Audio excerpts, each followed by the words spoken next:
Think Syria and one thinks war, conflict, death and destruction. The so-called Islamic State and other terror groups, human rights abuses, torture, barrel and chemical bombs.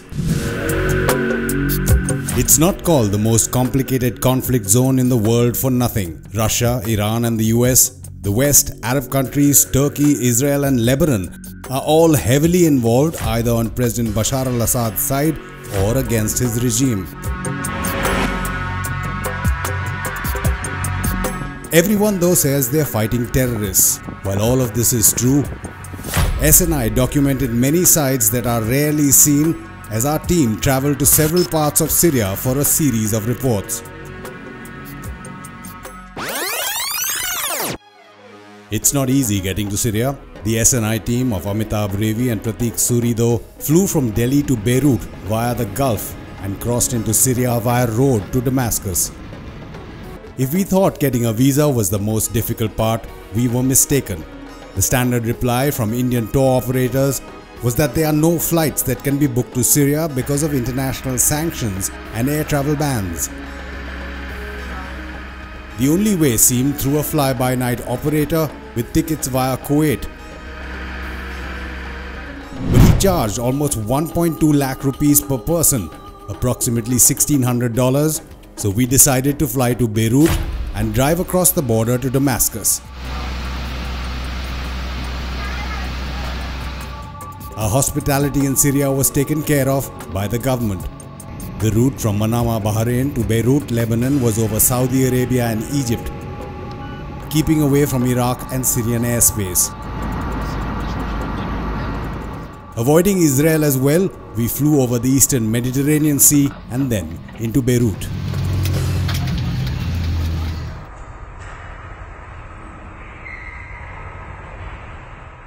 We had organized a taxi to Damascus before reaching Beirut and were pleasantly surprised to see a top-end Mercedes waiting for us. Are you bloody kidding me? But soon we were told by our Lebanese driver Hariri, who spoke a smattering of English, and our Syrian driver Ghassan Zamzam, who could only drawl "yeah" in English or "yalla, let's go" in Arabic for everything, that there would be multiple car transfers. Syrians with Syrian car number plates aren't allowed into the Beirut airport area for security reasons. They can drive in Lebanon and to and across the border, provided everyone inside has the required visas and documents. While enjoying the initial street views of the Lebanese capital and the cool Mediterranean breeze, Hariri pointed out that we were driving through the suburbs of Dahiya. In here, the Palestinian camp. That's Sorry? Palestinian camp here. Oh, yeah, Palestinian.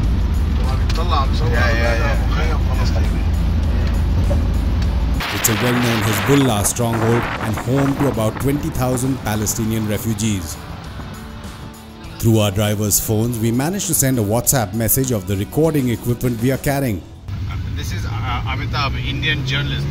Is that good afternoon? Is that Masima Alashkar? Our Syrian hosts had expressed the urgent need to let them know what we have so we can cross. Later we learned that all live broadcast equipment is usually impounded. Luckily Prateek and I were not carrying that kind of equipment, just two DSLRs, a GoPro and of course our phones. With no local SIM cards and hardly any way to communicate with our drivers, we learned that Ghassan's car battery had died. After several attempts at jump-starting it failed, we were put into a third car in an hour with a friend of Ghassan's, Amitabh. The 100-kilometer drive from Beirut to the Lebanese border crossing point at Masna took a little over an hour and a half on the international highway leading to the Syrian capital. The weather meanwhile changed as clouds and a light fog rolled in briefly. Lilting Arabic pop music played as we passed through the famous Bekaa Valley, Lebanon's breadbasket, and skirted the historic towns of Tura and Anjar. Since we had Syrian visas, formalities took no time and there was no checking of our baggage or equipment in the car. From there till we crossed into Syria at the Jeddah Yabus customs and immigration point was 8 kilometers in no man's land, desolate, neutral territory except for the occasional poster of President Bashar al-Assad. It's about another hour from here to Damascus. The Syrian government had sent a warm welcoming party all the way to the border since we decided not to fly into the Damascus airport. Our guide, Taisi Asadi, had an astounding experience of 30 years of taking tourists around the country. He had been largely unemployed though for the last 8 years since the war. Ghofran is a bubbly, enthusiastic worker at the tourism ministry, and Amar Al-Khalid was our naughty, speed-loving driver. It's rocky, desert-like terrain with little greenery, though it's a comfortable 25 degrees Celsius. We were in a rush at 100 kilometers per hour speeds as the sun was on our backs, following us all the way as it went down. Large buildings being constructed and multi-story flats announced the approach to Damascus. The highway well paved with 4 to 5 lanes on either side. We wondered how people had survived the international sanctions imposed on President Assad's regime as we passed a line of trucks bringing in goods from the Lebanese border. But our view of Syria was about to be turned upside down in the scenes we were to see in Damascus. We approached the 60th Damascus International Trade Fair, and signs of traffic jams were visible as visitors made a beeline for the venue. The government supporters, Russia and Iran, were among the 48 countries whose companies were present. But as we waited in bumper-to-bumper traffic, we knew more than 24 Indian firms were also represented. The parking lot was full as we drove in, and the wait for drivers clearly has been long. Some had even brought their traditional carpets to sit on, while their passengers visited the fair. It was early evening and the crowds were thickening. This year saw over 1 million visitors who were seemingly not even deterred when Israeli airstrikes took place nearby on the last day. The fair, the oldest in the Arab world, was first held in 1954 and had 1 million people attending over a month. It was only restarted last year after being interrupted because of the conflict for 5 years. A terrorist attack in 2017 killed 6 people.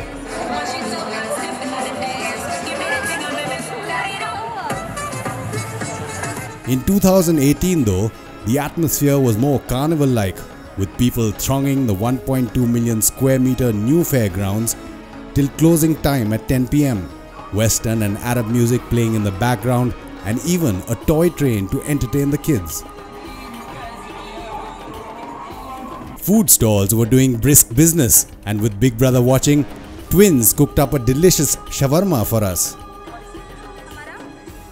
Ahmed, a server at another food stall, attracted his customers while clearly enjoying his job.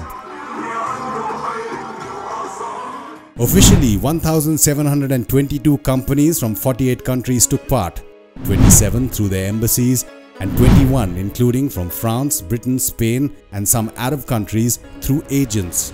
The interruption in past fairs for 5 years was after anti-government protests turned into a full-scale war post-2011.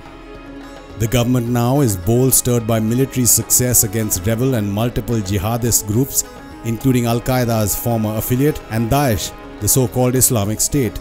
So the fair saw Damascus trying to shift focus in an attempt to restore business, trade and tourism from around the world despite US-led sanctions.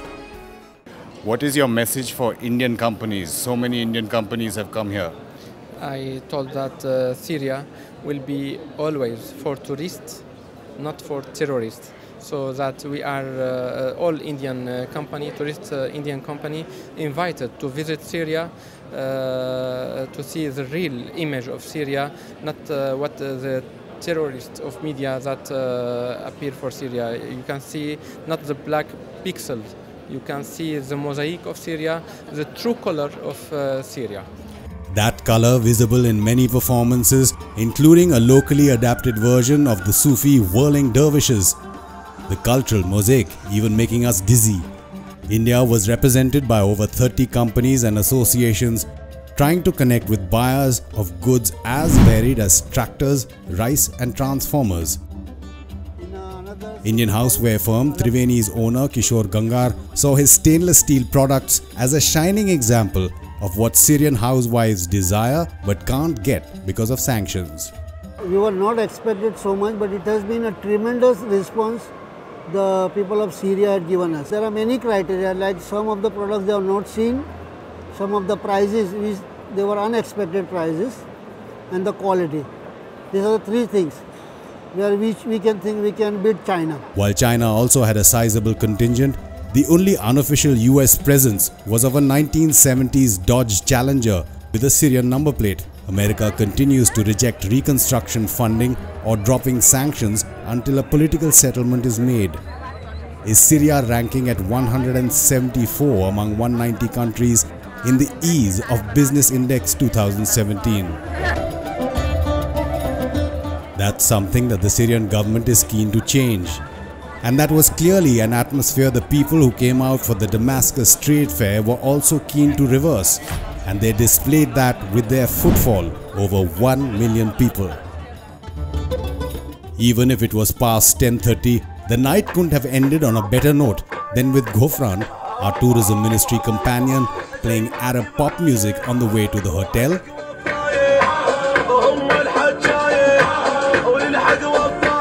and then even mouthing a popular Bollywood track.